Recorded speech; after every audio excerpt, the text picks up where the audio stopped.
Yeah. Yo. What's up, Dale? What's up, Doc? Wagwan. Ducks up non-stop.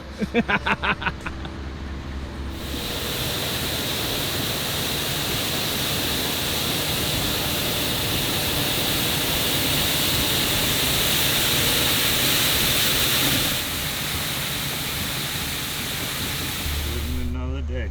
It's another day. No, a clean truck, happy boss. That's it. That's it. He doesn't like to see it dirty. Gotta keep him happy. What's up, Jane? Getting ready for the day. That's it. Ready to go. There he is. What's up, bro? Stressful morning. I know. Typically, right, you want to have a staging area where you can fuel up your ship. So our machines were parked on the road on the last job. We left them there. It was the main road. So trucks, the fuel trucks were here for the equipment, and then all the blacktop trucks rolled in at the same time. So now we have 20 trucks all in one area. Typically, when we get here, I like to get here, find a spot for all the trucks to stage when we get them off the road. Now everyone shows up at once. It's a clusterfuck. So now they're all looking at me. There's my Monday morning.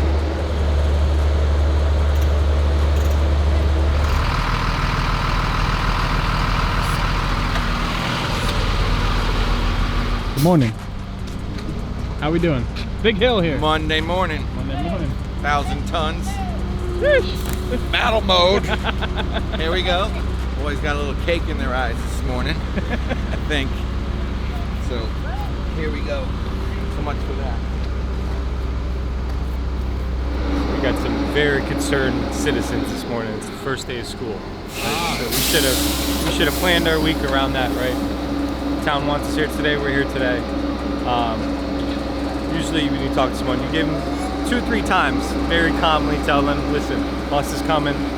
Our main concern is the kids. We'll get them in and out, but they're pissed. They're shaking their heads. Unbelievable. What are we gonna do? So, got some Karens on site. I think this is a pretty cool first day of school, right? Get your road paved, I'll never forget this.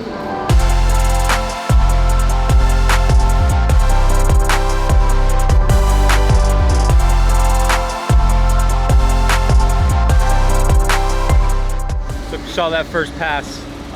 Screed was really cold. Typically we would have pulled up a couple feet, let it heat up, but we got a school bus coming, so we just sent it, broadcast some shovels over the top, and we're gonna get that rolled, get that closed so the school bus can come on up.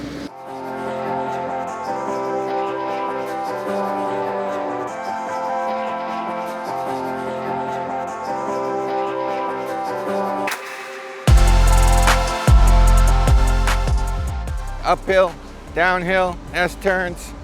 I mean, look at how steep this thing is. At least this one's wide enough to get the trucks and machine through, so.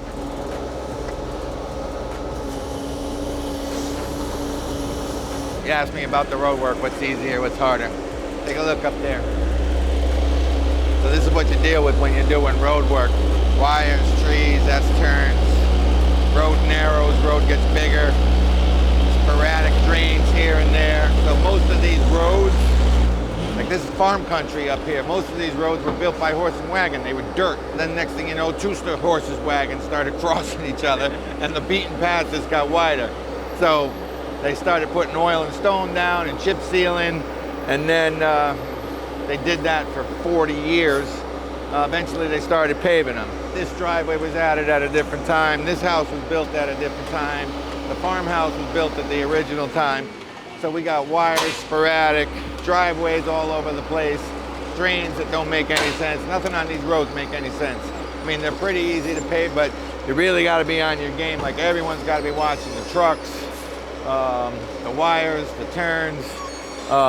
Driveways go from being too high on one side to being too low on the other because the road wasn't true, the driveways aren't true, married into it. So, little challenging to get these, I mean, pretty easy to do them actually, but to get production and tonnage, it can be challenging. It's just like not set at 12 feet wide, pave 2 inches and let it rip. It's up, it's down. These guys are cranking through this whole thing, which is not good, but it is what it is. This driveway here, I'm flush over here. He's laying 3 inches here and I'm still an inch low. So half his driveway is gonna be out of the ground and the other half's gonna be flush. So this is where the challenges come in. And we're trying to eliminate all the handwork because the handwork costs double and the town of Newtown is trying to do as least as possible. And we don't want to do it either because it's handwork. But if you know you do a newer road, the subdivision, it's perfectly 24 feet, the curbs are straight, the driveway's pretty much all marry in, it's a completely different show. You know, this is Goat Path paving. Goat Path. Unfortunately, that's our specialty. Yeah, we do a lot of them. But here in the Northeast, most of our infrastructure was built in the turn of the century. I mean, this road was seriously, it was passed by a horse and wagon. The farm on the corner, this was all the farm on the corner at one time, right? We've actually dug up roads with wooden pipe in them that they had back in the day. Wood pipe. I mean, New York City's got more wood pipe underneath the ground than you could shake a stick at. You gotta sacrifice something. When we're trying to get these driveways and these drains to marry in, and we're trying to get rideability on the road also. So it's quite a balancing act of trying to get the rideability of the road and everything married in. Sometimes you have to sacrifice one for the other. Well, if you ask this lady, she don't care about the road. All she cares about is her driveway, right? That's true. Right? That's all they care about.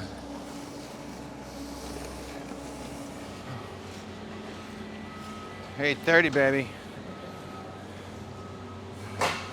Key to success right there. Sweat. Doing this is a major goat path. We'll call this a major goat path. The goat paths are usually aren't a mile long. We're using our Lee Boy 8616 due to configuration of the road. This road ranges from 26 feet down to 18 feet. Has catch basins throughout. Catch basins stick out of the road about 3 feet wide. So we're constantly going in, out, wiggling the paver, moving in and out.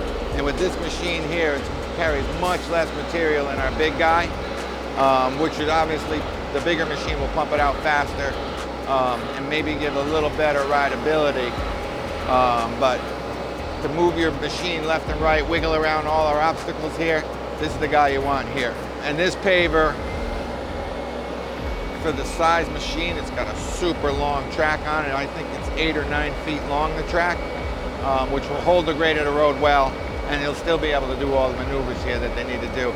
Just cuts down on the guy's shoveling. You come up to a catch basin and that wing is opened all the way up and they're carrying a yard of material inside of it. He's got to suck that in a New York minute. This is the one you want to use.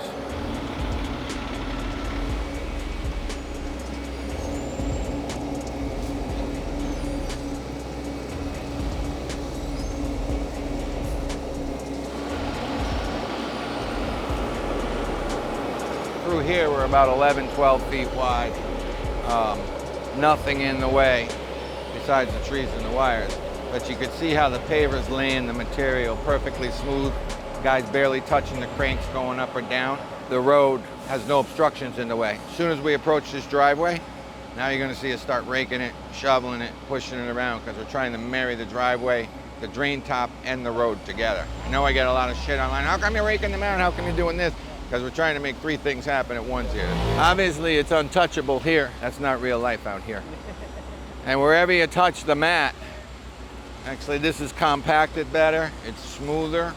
You don't want to try to touch the mat at all. And it's actually a better product, because when you hand rake the material, you loosen all the stones up and spread it out, but it's just some places you have to do by hand.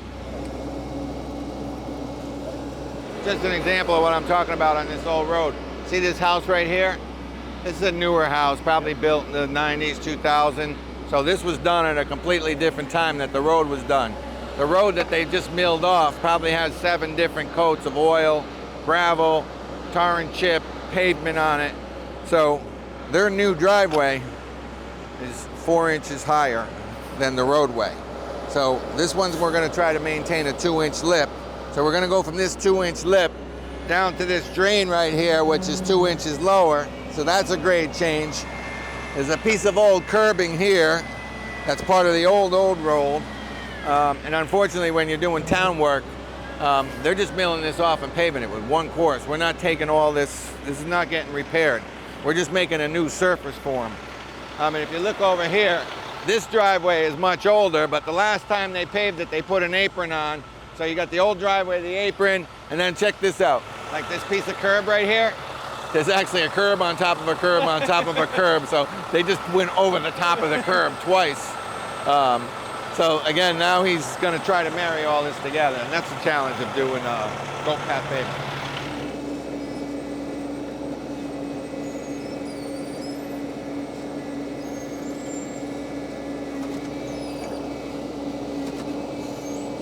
Yeehaw, baby.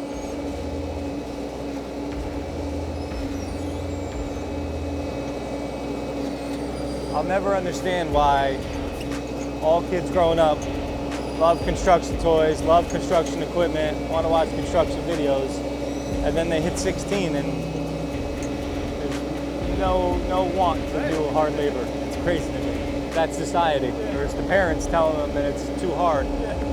We're working on it.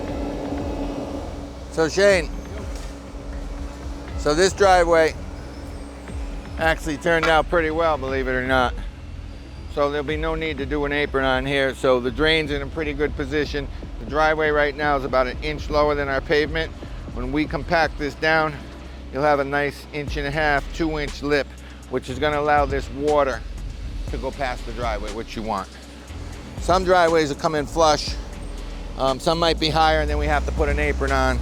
But this one here is gonna end up with an 1.5 inch lip, and that's what you want. This roadway is like a 2 inch mill, a 2 inch fill. We could upgrade this to a brand new road, which would require coming in, reclaiming everything, grinding it up, but right down to the gravel, regrading everything, reestablishing the crown, cutting all the driveways back about 10 feet, taking the curbs off, and reestablishing a brand new grade. Then you put your road in, and then you marry the driveways in. That way there you could get a 24-foot wide road, 2 curbs all the way down the side, and aprons all the way back. That's double the money. And they have 16 miles to do here this year. They do that sometimes if the road's really bad and if the traffic count allows for it. But most of them are a 2 inch mill and fill. And this is a good 15-year road. I think 12 to 15 years, they figure that the road's gotta be repaved. And that's what they do.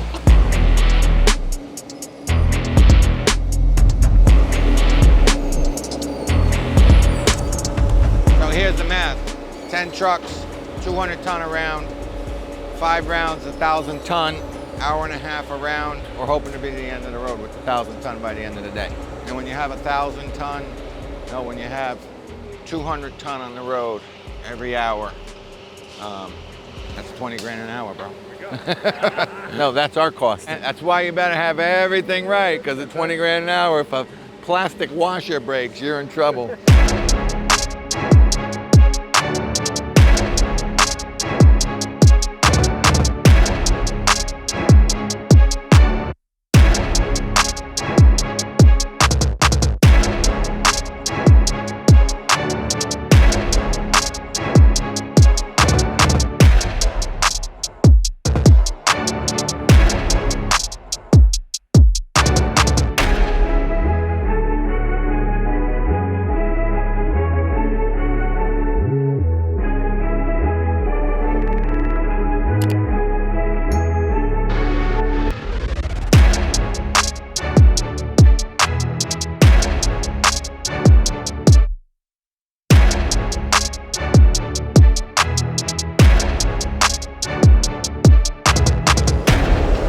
Paving is easy paving, but these roads, these are the days I'm the most stressed. I don't know if you can see up there, but we're pushing the truck with an air ride suspension on a 4 to 6% slope, so he's leaning right. We're going downhill at about 15%. I got wires, I got trees, I got cars busing us at 35 miles an hour, and we got to put out some quality. Matting wing's empty, and I can't go up too much higher because I got cars ahead of me. Not only is it stressful for me, but I know the guys in the trucks are pissing their pants, because if they roll out, that whole fucking load is going on the ground. Excuse my language. Days like today where it takes a whole team. Thank God we have automatic trucks, because if this was a standard, his ass end would be gone. The greatest thing about the automatics is that you don't have to worry about ripping out a rear end, blowing an axle, burning a clutch. Dale, I got a empty truck coming down and 2 more that are full. Send down, Josh. What's that? We're clear to send down. All right. We got the United Nations on here. We got We're clear. Dale, Jamaican, Primo, and Oscar from Michoacan, Farm Boys, Mexico. I'm translating between the 2 of them. Primo, Yeah, Josh. I got 2 more trucks coming down. Do you need to go up a little farther with the tack? Okay. All right. The other thing is we can't overtack, because then we got Mercedes and BMWs driving through it. And if you tack too much, too far, you can't go back and pave the other lane, because you can't leave a lane open with tack open.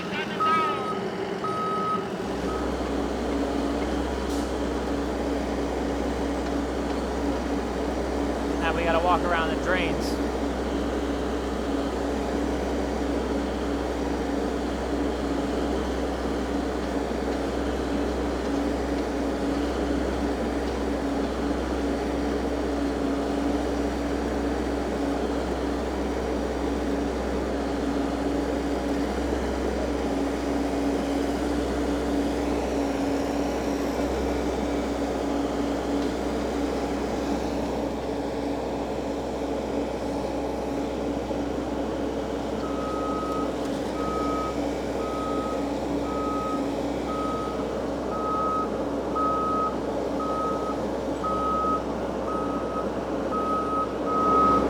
Tricks I learned, you pave it downhill, you want to leave material a little bit underneath you or in the hopper so you can pull up to them. Because if they have to drive back to you, 1, it takes too long, and 2, you don't want them hopping or sliding, or especially if you've got the manual transmission. See, this all day long we train.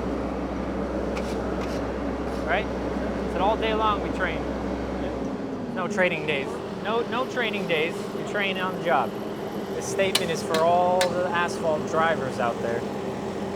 It's not your fault if you roll out of the box. It's the operator's fault. He should be paying attention to you.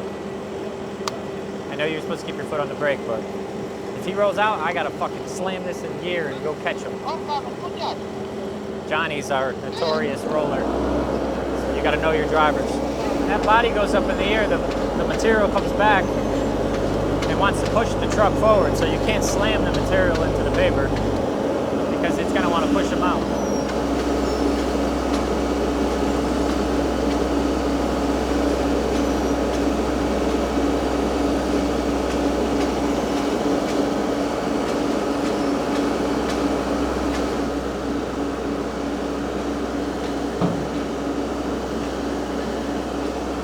Road work's easy work. This is goat path paving. My dad was up here, he'd be 2 packs right now. So if Dad was up here, he'd be 2 packs in.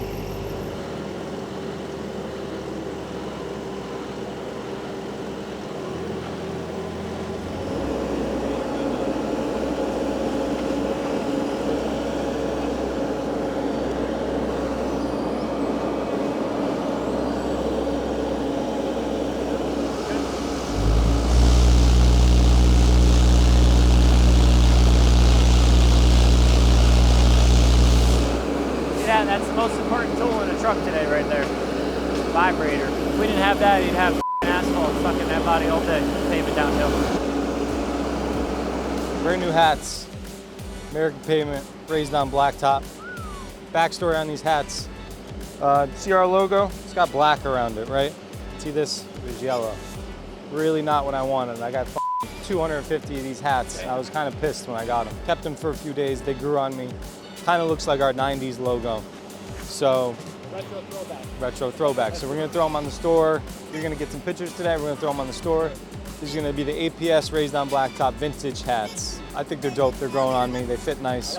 Good hat. And playoffs are coming. You know, we always do a merch drop. Gonna do a little condensed drop this time, and you'll know why soon. But we're gonna do 2 style hats, load snapbacks. We're not gonna do the fitteds yet. And then we're gonna do maybe a couple style t-shirts. I got a lot of people asking for V-necks, so we'll do 1 V-neck.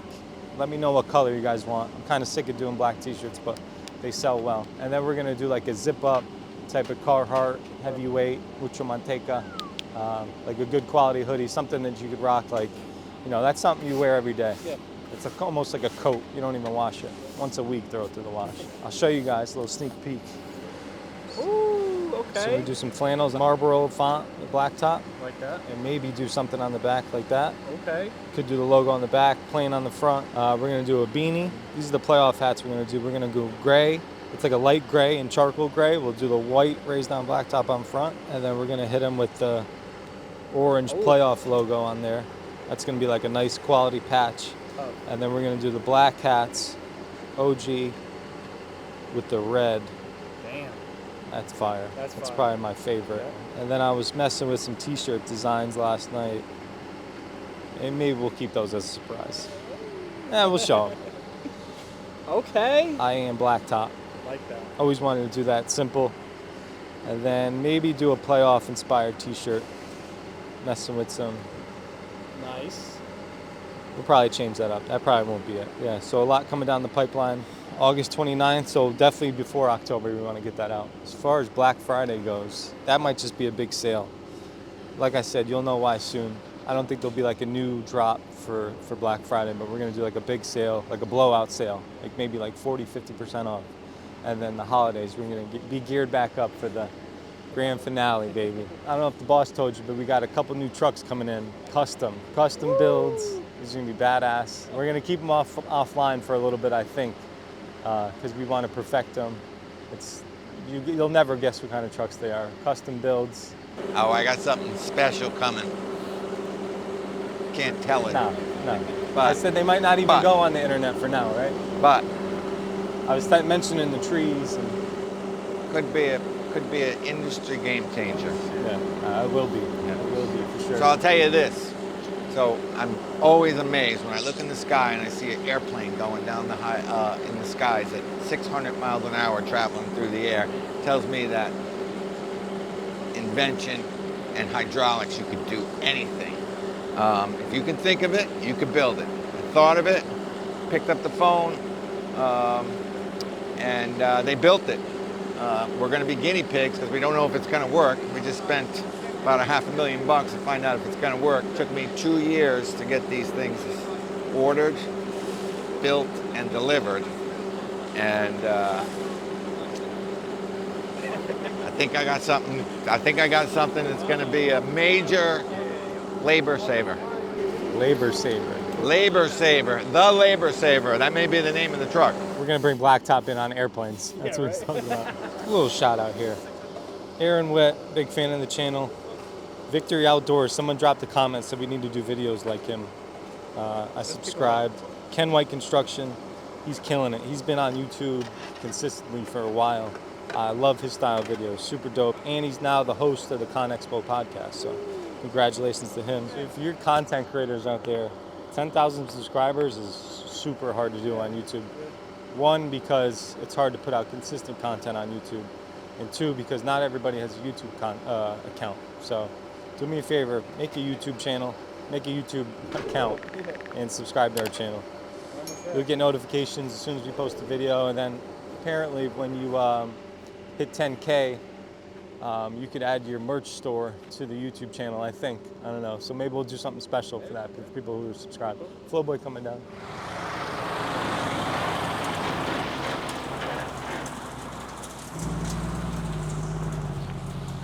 That is another challenge to go past Paving, wheeling these trucks through this road, these roads. What's your schedule like later this week? My schedule? Yeah. Well, we're dropping this one today, about 1,000 ton here. Going down the street, another 1,000 tomorrow. Wednesday, we're going to Richfield. We have a half a mile of road to reclaim, grind, grade, and have binder down by Thursday. Friday's the holiday, so everyone wants to go home early. We'll sneak a couple little jobs in between those, and hopefully Friday afternoon, 2 o'clock, we're going to sit by the pool. So what are you saying? It's the playoffs? Playoffs start after Labor Day. Okay. Don't start. That's fine. All right, Next playoffs. week? We go back Tuesday after Labor Day, it's on, baby. So the whole month of July and August, we haven't been buying asphalt by the ton. We haven't been buying it by the truckload. We've been buying it by the silo fill. We've been emptying silos all day long, every day for the past 8 weeks. And come this fall, they better get their silos full because we're ready to rock. So that's a wrap for this week. Shane, we're gonna do one a week, if not once every 2 weeks. We're reading every comment, so whatever you guys wanna see, drop it in the comments. What do you wanna do? What'd you suggest? Top 3 comments of the week. Top 3 comments of the week. We'll pick one of the comments, and we'll do a video around it. So Top liked comment. What about top liked comment. So people can vote on it. Okay. Whatever the top All right, let's do that. We'll do the video around that comment. All right, cool. Yeah, so if you see someone drop a good comment with a video you want to see, like the comment, and we'll do a video on it. I like that. Cool. All right. Peace.